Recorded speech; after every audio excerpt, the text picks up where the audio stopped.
Imagine, for example, that I asked you to share the truth, to do some evangelism on the streets of your local largest town. And so we have this opportunity to go out into the streets in this neighborhoods and share the truth with people who don't know anything about Christianity, who don't know anything about the truth at all. Now, if I told you we were going to just go and share the truth with people on the streets of the largest city nearest you, but I didn't tell you what kind of truth it was. And then when we got there and we all started piling out of the cars to have this day, and a lot of us have done, a single day of evangelism, some street evangelism, whatever. But now we get out of the car and I tell you that, you know what, the truth we're going to share today is, what is the best dessert?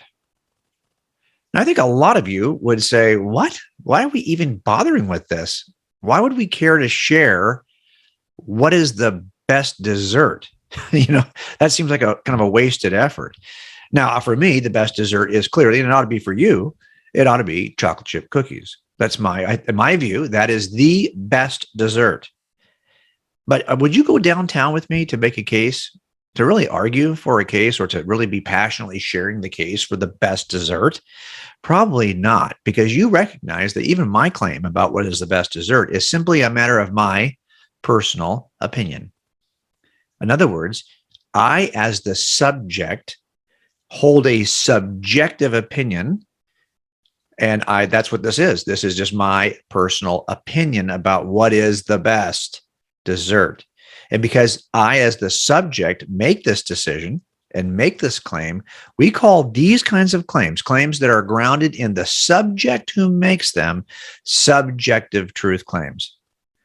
So when I use this expression, subjective truth claim, I simply mean claims that are grounded in subjects, such as you or me. By the way, a group is also just a group of subjects. So if a group is what it's grounded in, it's still a subjective claim. Now, what if I instead said, we're going to go downtown and we're going to share the truth, which is a cure for tuberculosis? Because in this town, there's a lot of people who don't even know they have tuberculosis. I'm in Southern California. We have occasionally have flares of outbreaks, rather, of tuberculosis. We are very close to the Mexican border. And so a lot of times, people don't even know they have tuberculosis. It kind of presents, at least initially, you wouldn't even know it was TB. But if you knew that there were people who were dying of TB and would certainly die if they don't get the cure, and you had the cure and you knew what the cure was, would you go downtown to share this with people? Now, this is different than a claim about the best dessert. I think you would do this. I think this is the kind of thing you absolutely would want to go and share. Now, it turns out that the cure for TB, tuberculosis, is a drug, a cocktail of 3 antibiotics grounded mostly in isoniazid. So the question, this is the cure for TB. Now, this is not a matter of my personal opinion. This is true for everyone who has TB. You might think, well, I don't even want to take isoniazid, and I think the better cure is NyQuil. Well, guess what? Your belief in NyQuil is not going to make NyQuil the cure for TB. This is not grounded in subjects who hold opinions. This is grounded in the object known as isoniazid. And because this is grounded in an object rather than in you as the subject, this kind of claim is called an objective truth claim. An objective truth claim. Now, why do we even care about this? Because I think there's an entire generation of young people growing up, and the culture is shifting in this direction, where we have these subjective versions of truth. My truth, your truth, their truth, not the truth. And if we think that Christianity is just a version of God that is just applicable to you, it's your view, good for you. But it's not my view. Well, then how likely is anyone going to want to share it? Think about it. You know lots of Christians who are not sharing their faith. And the reason why they're not sharing their faith is not because they don't think it's true. It's because they hold an errant view of truth to begin with. They think that all these things, including religious beliefs, claims about God, are simply a matter of personal opinion grounded in subjects, and we don't spend a lot of time arguing for the best dessert. So why would we spend a lot of time?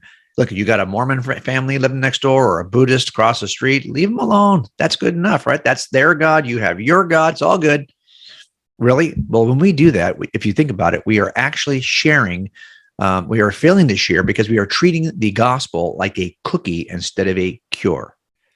We are treating it as though it's a subjective claim and failing to see it for what it really is, which is an objective claim. But a lot of folks don't think it's an objective claim. And that's what I want to walk you through before we close this first session, because I want you to see the difference. Now, giving you just a way of illustration, for a number of years, I had a car which I loved, one of my favorite cars ever, and I'm sure it's a great car. I'm sure when you see it, you'll be impressed as well. It was my 2004 Hyundai Sonata.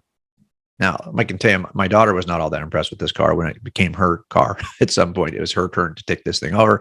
She said, Dad, I don't want that car. That's an old man car, she said. She didn't think it was a great car. I thought it was the best car you could drive. I thought it was. Let me make a claim about Hyundai cars in general, and you tell me if this is objective or subjective. So here's my claim.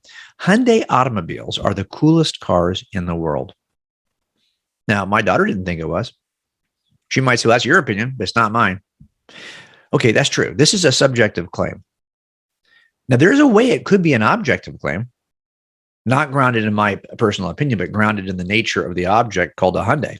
For example, if I took all cars in the entire world into a testing facility in which we tested their air conditioning, and I discovered that Hyundais are 2 degrees colder by way of air conditioning than any other car on the planet, then it could be said objectively, grounded in the object known as a Hyundai, that Hyundais actually are the coolest cars in the world. They're 2 degrees cooler than any other car in the world.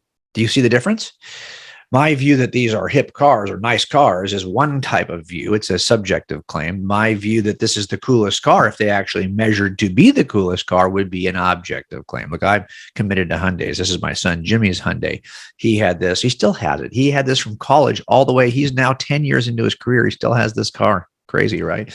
My son David is a doctor. He still owns this car he's had since college. Hyundais drive, they last forever, so we have Hyundais. Now, let me make another claim about Hyundais. Here it is. Hyundais can fly you to the moon. Is this an objective claim or a subjective claim? Think about it. Interesting, right? Now, it's clearly a false claim. But your opinion can't make Hyundais go to the moon if they can't. And your opinion can't keep Hyundais from going to the moon if they can. In other words, this claim is not grounded in your personal subjective opinion. This claim is grounded in the object known as a Hyundai. And it turns out this Hyundai is not going to get you to the moon. Now, you just discovered something, that yes, it's possible to have a false objective claim. That's not really the case when it comes to, if it was just grounded in your subjective view, then anything you say is basically what you say. But this is different. This is grounded in an object. You could actually test it to see if the claim is true or false in a way that you can't test your own view. So this is something that we call a false objective claim. We, of course, spaceships are required to get you to the moon.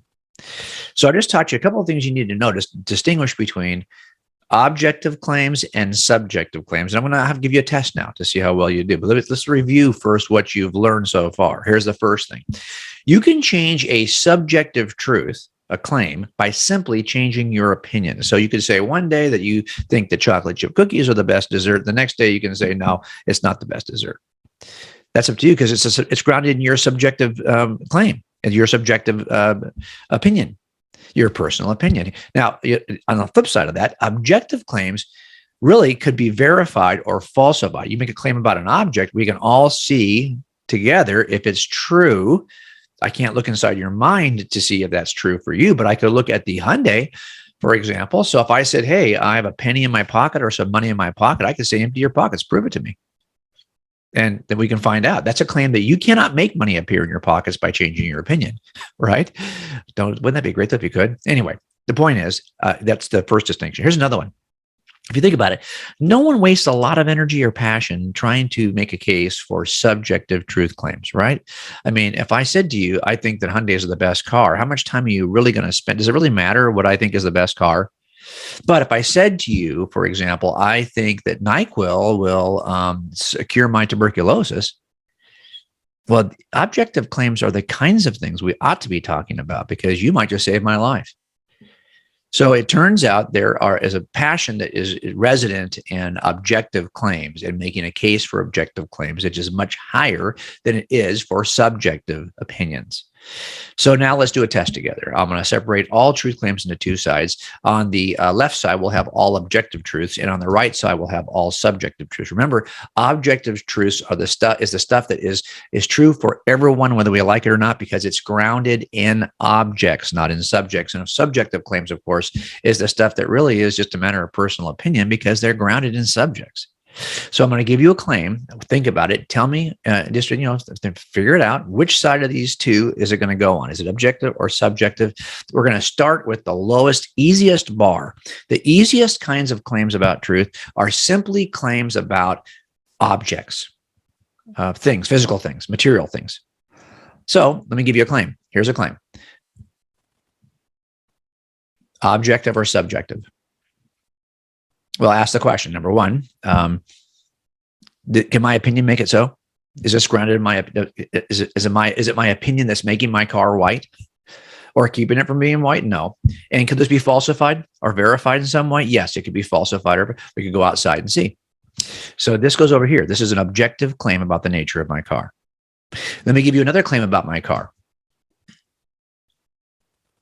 Objective or subjective? Yeah, that's what do I mean by best? Best in terms of staying clean or getting dirty or staying cool. This is a matter of personal opinion. And this goes over here. Two claims about the physical object known as a car, yet one of them is an objective claim and one of them is a subjective claim. Are you starting to get it? Let me raise the bar a little bit. Let's go from physical objects and material items to concepts, conceptual truth claims. That's another level of difficulty. Here's a conceptual truth claim. You tell me, is it objective or subjective? Yeah, I mean, wouldn't it be great if all math facts were just a matter of opinion? Because then you could go take a test and bring it to your teacher and say, hey, this is 100% paper because you know what? In my view, these are all correct answers. No, sorry, it doesn't work that way. This is objectively grounded in mathematics. By the way, we're in a world right now in which this is starting to be challenged. This is how relativistic our world has become. This is why we're having this discussion first. If we cannot make a case for the objective nature of truth, then there's nothing objectively true about Christianity. Let me give you another claim about math, and you tell me if this is objective or subjective. Yeah, if you're like me, it's almost, I hate math so much. This almost feels like it's an objectively false claim, right? But for a lot of people, this is the most exciting. And this is a subjective matter of opinion over there. By the way, for all the math geeks out there, there's another word for math geeks. They're called employers. So I want us to be sure we have a high value in math. Anyway, the point is that's a subjective claim. Let me give you a little wrench. Throw a little wrench in before we raise the level on. What about this claim? Objective or subjective? It's a little confusing here because the issue under consideration is a subject named Jim, me. But I can't will myself. If I cannot, if I said it was 1,000,000 push-ups, could I say, well, in my opinion, I can do 1,000,000 push-ups, so therefore I can do 1,000,000 push-ups? No, this could actually be tested. This is an objective claim. It can be verified or falsified. And I cannot make it so by simply willing it by changing my opinion. So this is an objective claim about a subject known as Jim. This goes over here. Are you following with me so far? We've done physical objects, material items. We've done concepts. Now I want to raise the bar into metaphysical concepts, metaphysical claims about the nature of reality. Here's one. Objective or subjective? Now we're starting to get close to why we're talking about this in terms of evangelism. This is not a matter of my personal opinion. I cannot make God exist if he doesn't, and I cannot keep God from existing if he does by simply saying so, by deciding it so. This could be a false claim. It may be that God doesn't exist, but it's a claim about an object. It's an objective claim about the object here is God. So this goes over here. Again, we apply those two processes. One, can our opinion make it so? Or keep it from being so? If not, it's not subjective. And two, could it be verified or falsified? Now, you might say, well, how do we verify or falsify God? We're going to get to that, but it's an objective claim. Here's one that's really going to hit home. Objective or subjective? Interesting, huh? I cannot make Christianity the only true religion and make Jesus the only way to God by simply changing my mind. willing it to be. And I cannot keep him from being the case, from being so, if with my opinion either. It could be false. This could be a false objective claim, but it is an objective claim about reality. Do you see why these claims about the nature of God, about the existence of God, about the existence and nature of Jesus and his identity, these are claims that are worth talking about. We don't talk about things that are simply a matter of personal opinion and preference. We talk about the things we ought to be most passionately engaged in conversations about, the things that are objectively true or false. That's why this conversation matters.